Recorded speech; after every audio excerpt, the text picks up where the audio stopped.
శ్రీమాత్ర నమః. అమ్మవారి మెడలో సర్పం ఎప్పుడూ తిరుగుతూ ఉంటుంది.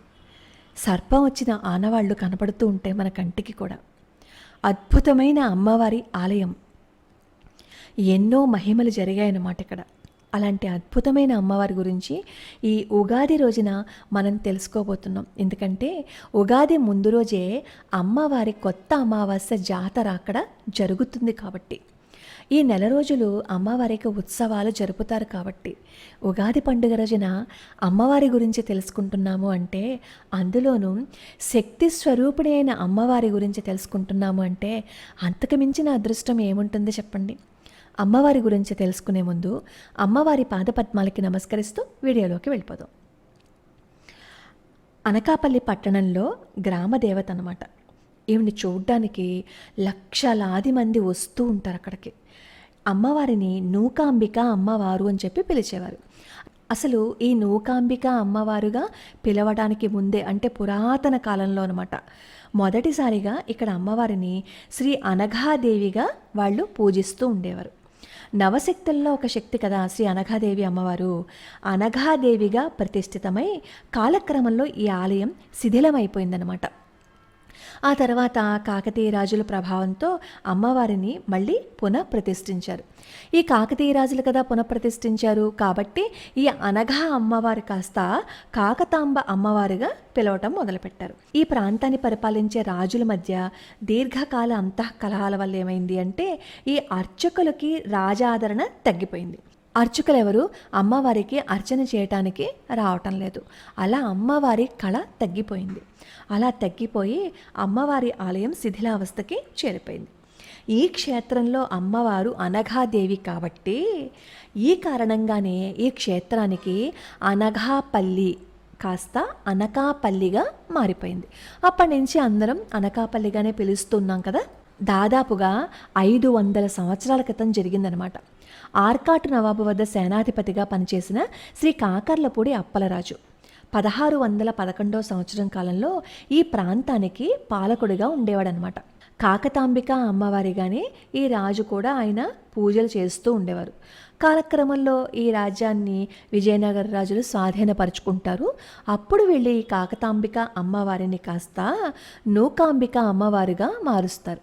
అప్పటి నుంచి నూకాలమ్మ అమ్మవారిగా పూజలు అందుకుంటూ ఉన్నారనమాట. 1685 సంవత్సరంలో దేవాదాయ శాఖ వాళ్ళు దీనిని స్వాధీనం చేసుకున్నారనమాట. అప్పటి నుంచి ఈ దేవాలయంలో ఏం జరిగినా సరే దేవాదాయ శాఖ ఆధ్వర్యంలోనే జరుగుతూ ఉంటాయి.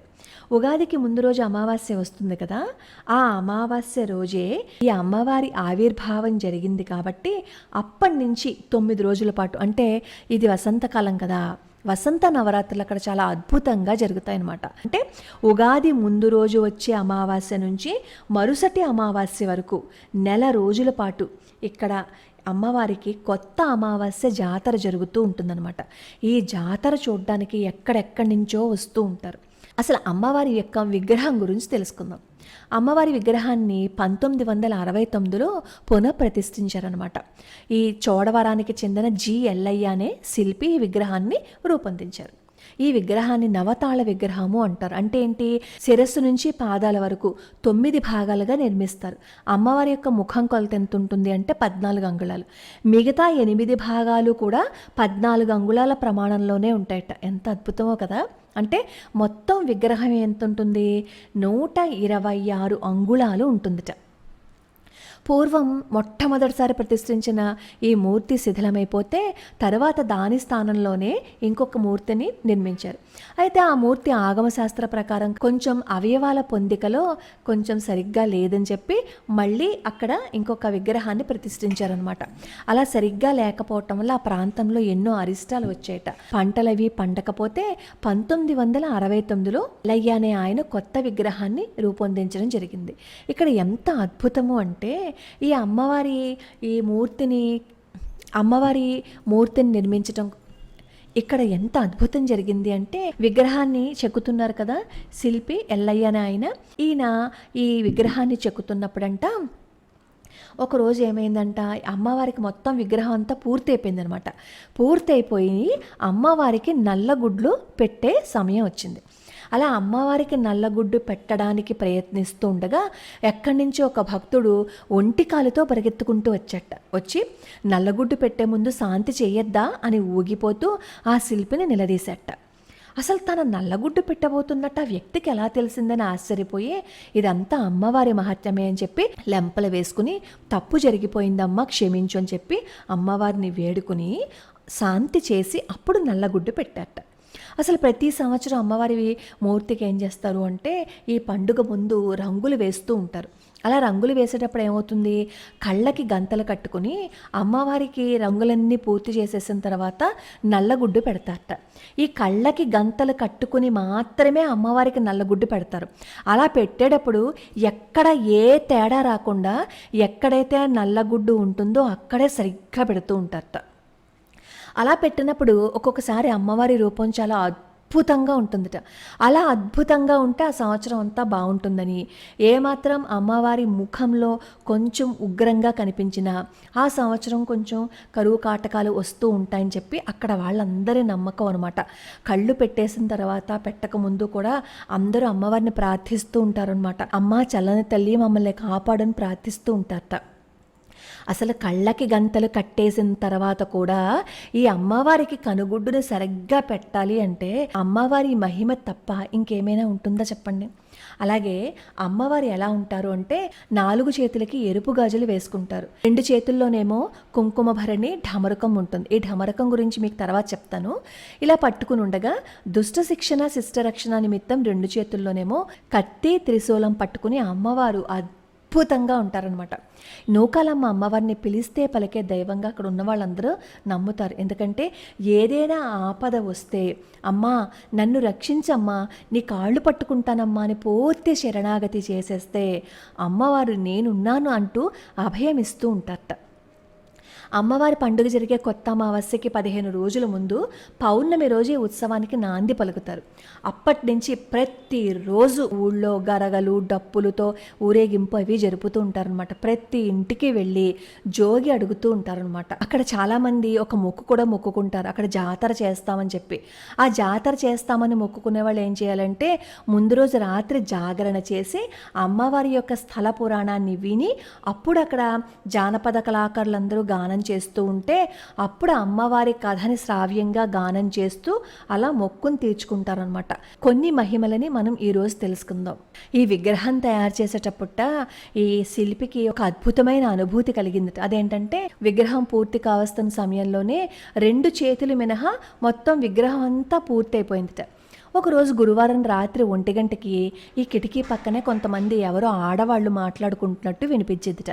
ఆ మాటలు ఏంటి అంటే ఎన్నాళ్లకు శక్తి స్వరూపానికి అసలు రూపం వస్తుంది, చూద్దాం ఎలా చేస్తాడో అని తెల్లని వస్త్రాలు ధరించిన ఆ స్త్రీలు ఆకాశ మార్గంలో వెళ్ళిపోయారట. ఆ దృశ్యం చూశామని అక్కడ వాళ్ళు చాలామంది చెప్తారు. ఆ దృశ్యం చూసిన వాళ్ళు కూడా తరాలకి ఈ మాటను చెప్పుకుంటూ వస్తూనే ఉన్నారట. అయితే ఈ ఆలయంలో రాత్రి ఎవరూ ఉండకూడదు అని చెప్పి చెప్తారనమాట. ఒక నాస్తికుడు ఏం చేస్తాడంటే ఆ గాడిద గుడ్డు ఏం జరుగుతుందో ఏం జరగదులే అని చెప్పి అతను ఏం చేశాడంట, ప్రతిరోజు సాయంకాలం అర్చకులు ఏం చేస్తారు అంటే అమ్మవారికి పూజ చేసేసి శంఖం పూరిస్తారనమాట. శంఖం పూరించి ఆలయానికి తాళం వేసి వెళ్ళిపోతారు. తాళం వేసి వెళ్ళిపోతే అక్కడ ఉన్న వాళ్ళందరూ కూడా బయటికి వెళ్ళిపోతారు శంఖనాదం వినిపించిన వెంటనే. ఈ నగేష్ అనే అతను మాత్రం అసలు బయటికి వెళ్ళలేదట. బయటికి వెళ్లకుండా అలాగే కూర్చుండిపోయాట. అలాగే కూర్చుండిపోతే ఒళ్ళంతా కరెంట్ షాక్ కొట్టినట్టు ఒకేసారి ఊగిపోయిందంట. అలా ఊగిపోవడంతో భయం వేసి అక్కడి నుంచి బయటికి వచ్చేసట. అతను చెప్తాడు, నేను దేవుణ్ణి నమ్మను, కానీ ఈ సంఘటన నాకు అమ్మవారిని నమ్మేలా చేసింది అని చెప్పి చెప్తారు. అలాగే ఆలయంలో పడుకోకూడదని చెప్పాను కదా. అయితే అప్పారావు అనే వ్యక్తి ఏం చేశాట, 9 గంటల సమయంలో ఆ లోపలికి వెళ్ళాడట. ఆ లోపలికి వెళ్ళినప్పుడు అసలు లోపలికి ఎవరు వెళ్ళకూడదని చెప్పారు కదా. ఈ అప్పారావు ఏం చేశారంటే చాలామంది చెప్తున్నట్టు నువ్వు ఆ ఆలయంలోకి వెళ్ళకూడదు అంటే ఎవరేం చెప్పినా ఏం పర్వాలేదులే అని చెప్పి ఈ అప్పారావు కూడా నాస్తికుడు అనమాట.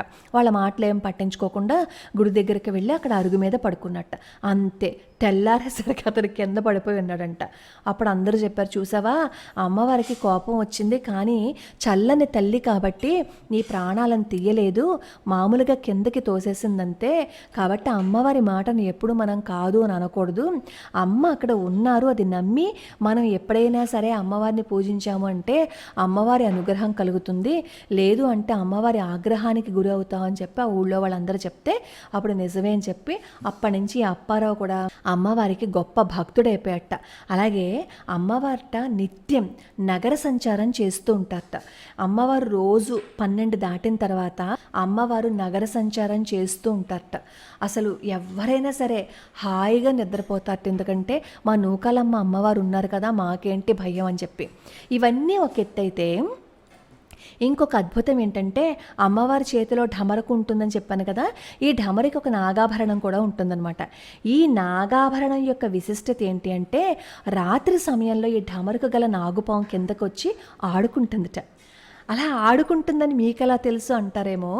అసలు ఈ పుస్తకాన్ని ఒక ఆవిడ పరిశోధన చేసి రాశారనమాట.